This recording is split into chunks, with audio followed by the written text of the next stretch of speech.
नमस्कार साथियों, स्वागत है आपका हमारे यूट्यूब चैनल में। आज हम आपके लिए जो सहायक शिक्षक का जो दस्तावेज सत्यापन के बारे में है ना, कुछ महत्वपूर्ण जो बिंदु हैं उस पर जो हम इस वीडियो के माध्यम से बात करते हैं। ठीक है ना।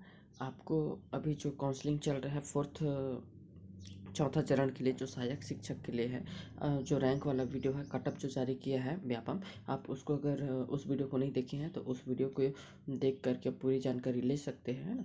और आज जो है ऑनलाइन कराने का जो लास्ट डेट है 6 मार्च तक का।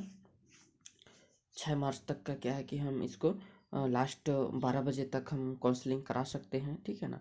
आप इसमें अगर आपका रैंक आ रहा है और काउंसलिंग अब तक नहीं किया है तो जल्द से जल्द आप काउंसलिंग कर लीजिएगा। ठीक है ना। जो उसका दस्तावेज सत्यापन के लिए है उसको देख लेते हैं कि आपको दस्तावेज जो है सत्यापन के लिए महत्वपूर्ण क्या क्या जो बिंदु है उसके बारे में जो थोड़ा सा गाइडलाइन है उसको देखते हैं। तो पहला देखिएगा आप, है ना, दिनांक 1/1/2023 की स्थिति में अभ्यर्थी की न्यूनतम आयु जो है 21 वर्ष तथा अधिकतम वर्ष जो है 40 वर्ष जो है होना चाहिए। पहला है। ठीक है। दूसरा देखिएगा,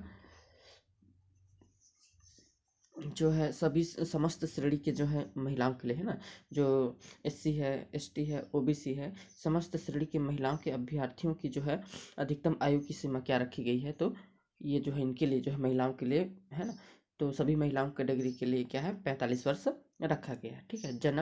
जन्म तिथि, कक्षा 10वीं की अंक सूची, है ना, प्रमाण पत्र के आधार पर ली जाएगी, है ना। अगला देखिएगा, निम्नलिखित जो दस्तावेजों का अनिवार्य रूप से जो है परीक्षण किया जाएगा। जो देखेंगे वहां पर आपको क्या क्या अनिवार्य रूप से चेक किया जाएगा। तो पहला देखते हैं 10वीं का अंक सूची। ठीक है। दूसरा देखिएगा तो कक्षा 12वीं की अंक सूची, और इसमें क्या है न्यूनतम 45 अंक होने चाहिए। ठीक है ना। D.Ed या DLED, ठीक है, उत्तीर्ण किया होना आवश्यक है।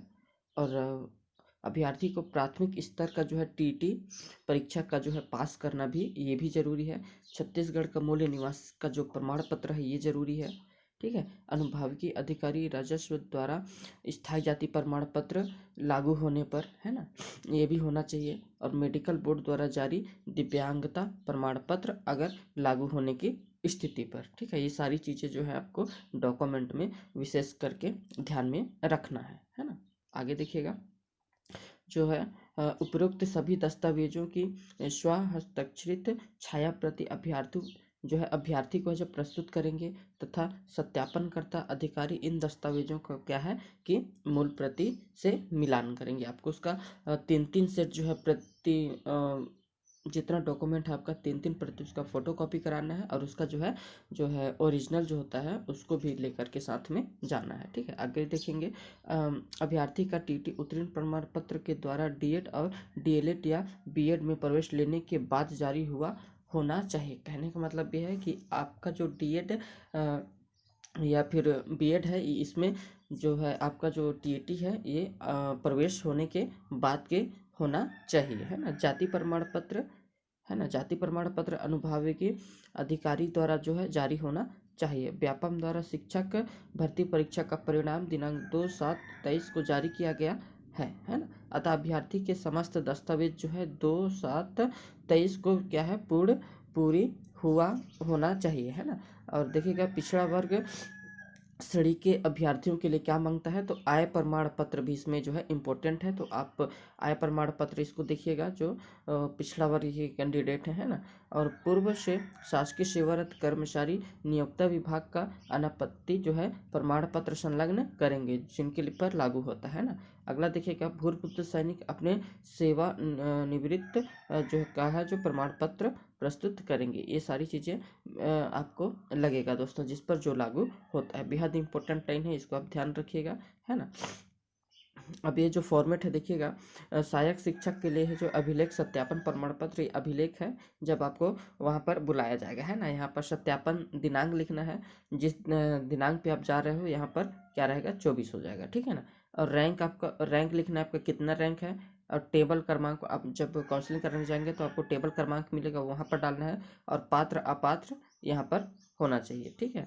पात्र है कि अपात्र है। और यहाँ पर क्या है कि यहाँ पर कुछ नहीं लिखना है अभी आपको, है ना, ये पात्र पात्र वाला को छोड़ना है, ठीक है। और यहाँ पर एक क्या करेंगे, पासपोर्ट साइज का फोटो चिपकाना है। अभ्यर्थी की जानकारी यहाँ पर लिखना है, व्यापम परीक्षा का प्रवेश पत्र, है ना, तो उसमें जो है उसका व्यापम का जो प्रवेश रोल नंबर था उसको डालना है। व्यापम का जो मेरिट रैंक है, ओवरऑल जो रैंक होता है उसको यहाँ पर डालना है। अभ्यर्थी का पूरा नाम यहाँ पर हिंदी में नाम लिखना है। अभ्यर्थी का अंग्रेजी में नाम तो यहाँ पर कैपिटल लेटर में इंग्लिश में लिखना है। पिता या पति का नाम यहाँ पर लिखना है ना। लिंग पे आप महिला पुरुष है या अन्य इसमें करना है। जाति आपका एसटी ओबीसी एससी, यहाँ अगर एससी है तो एससी, एसटी है तो एसटी और ओबीसी है तो ओबीसी, है ना। स्थायी पता आपको लिखना है अपना पूरा एड्रेस, ग्राम तहसील जिला राज्य, है ना। जन्म तिथि लिखना है इसमें, ठीक है। आगे देखिएगा तो यहाँ पर जन्म तिथि में लिखिएगा वर्ष माह दिन, ठीक है। और निवास का क्रमांक लिख दीजिएगा। जाति का भी सेम है वही, और विशेष पिछड़े जनजाति अगर है तो हाँ, नहीं तो नहीं, ठीक है। आय प्रमाण पत्र केवल ओबीसी के लिए लागू हो रहा है तो आय प्रमाण पत्र लिखना है। अनापत्ति प्रमाण पत्र अगर आप पर लागू होता है तो उसको लिखना है। नियोक्ता और विभाग का नाम और अभ्यर्थी का जो है धारित जो है पद नाम अगर आप पर लागू होता है तो, ठीक है। इतना सारी चीज़ें इस फॉर्मेट में आपको भरना होता है ना। और आगे देखिएगा तो दिव्यांगता अगर आप पर लागू होती है तो, भूर्व पुत्र सैनिक अगर आप पर लागू है तो, है ना। और शैक्षणिक में देखिएगा, शैक्षणिक व्यवसायिक अर्हता में तो हायर सेकेंडरी स्कूल का जो बोर्ड है इसमें आपने कब कब क्या पास किया है, उसका परसेंट क्या है, पूर्णांक क्या, प्रतिशत क्या है और श्रेणी क्या है, ये सारी चीज़ें इसमें जानकारी डालना है। और आगे आपके पास डीएड है या बीएड है उसके बारे में भी आपको इसमें जानकारी देना है। टीएटी आपने कब पास किया है उसके बारे में जानकारी देना है। और यहाँ पर मोबाइल नंबर आपको अंकित करना है। और आगे देखेंगे तो यहाँ पर अभ्यर्थी का जो है हस्ताक्षर और सत्यापन, इसको दोनों को छोड़ देना है क्योंकि वहाँ पर जो सत्यापन करने वाले रहते हैं उनका ये चीज होता है वहाँ पर, है ना। तो ये इस वीडियो में इतना ही जानकारी दोस्तों। अगर यह वीडियो आपको अच्छा लगा होगा तो वीडियो को लाइक करिएगा, चैनल पे पहली बार आए तो चैनल को सब्सक्राइब करिएगा, ठीक है। आपको इन दस्तावेजों का महत्वपूर्ण और विशेष रूप से ध्यान देना है, ठीक है।